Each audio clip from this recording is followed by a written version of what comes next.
C'est que dans ce cas-là, dans le même temps, si on oblige la vaccination pour protéger une population, comment explique-t-on que la vaccination n'est pas obligatoire à la même mesure dans tous les pays de l'Union européenne dont les populations circulent librement grâce à Schengen? Et par ailleurs, dans le cas d'une épidémie telle qu'Ebola, pour quelles raisons les vols n'ont pas été suspendus entre le continent africain et le continent européen? C'est deux questions qui peuvent librement se poser. Si vous voulez, je crois que les autorités aujourd'hui, les pouvoirs publics, ils sont pris entre deux feux. D'abord, ils ne veulent pas renoncer au sacro-saint principe de la couverture vaccinale, avec une thèse très simpliste qui consiste à dire vous avez le droit de vous mettre en danger, liberté de soins, mais vous n'avez pas le droit de mettre en danger votre entourage et la collectivité. Si vous ne vous vaccinez pas et si vous ne vaccinez pas vos enfants, c'est votre problème, mais vous allez mettre en danger les enfants qui sont dans la cour de récréation, etc. Ça, c'est la thèse officielle. Mais cet argument collectiviste, encore une fois, ne tient pas quand cette thèse officielle-là, elle est combattue par la mondialisation, le brassage des populations, l'arrivée de migrants qui n'ont jamais été vaccinés, etc., etc.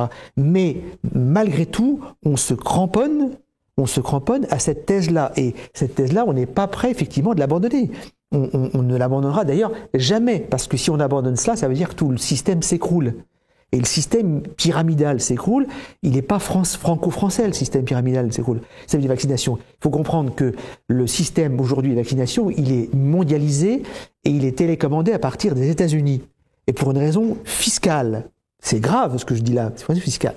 Il se trouve que le génial Bill Gates a eu l'idée de trouver qu'en créant des fondations, et en faisant des deals avec les plus grands laboratoires du monde, il organisait des campagnes massives de vaccination dans les pays du tiers-monde, tout en faisant sa propre promotion et tout en donnant effectivement une espèce de virginité au vaccin.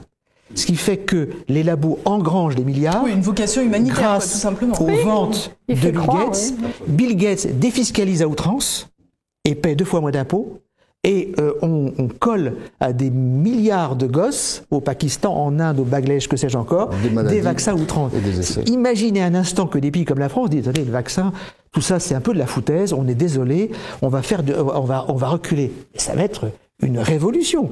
C'est comme pour votre premier sujet sur le glyphosate. On se dit, mais peut-être qu'ils vont suspendre, peut-être qu'ils vont pas le suspendre. Mais allez, c'est de la foutaise. On ne le suspendra jamais. Vous savez pourquoi ? Parce que c'est la semence de Monsanto. Sans glyphosate, il n'y a pas de semence de Monsanto. Et que 2 Bayer, sociétés allemandes, viennent de faire une OPA sur Monsanto à 62 milliards. Donc Monsanto va devenir allemand. Monsanto va devenir allemand. Comment voulez-vous que dans un pays de la communauté européenne, on vienne à la Commission pour demander la suspension de ce que les Allemands ont acheté 62 milliards. Surtout avec les relations de Merkel c'est totalement impossible. Donc le glyphosate, c'est encore pour des générations et des générations. À moins que les peuples se soulèvent, maître. Moi, je ne suis quand même pas si pessimiste que ça pour la France. Il y a des procès qui aboutissent contre les laboratoires. Grâce à Dieu, Méningitech, je pense que c'est pas mal parti, mais je partage l'idée selon laquelle, effectivement, en Italie, les procureurs sont indépendants, ils ne le sont pas en France, ce qui fait que dans l'affaire Méningitech, il y a des poursuites pénales, alors qu'en France, il n'y a pas de possibilité de poursuite pénale. C'est pour ça que tous les dossiers qui sont allés à l'instruction pour santé publique sont terminés à la poubelle, et que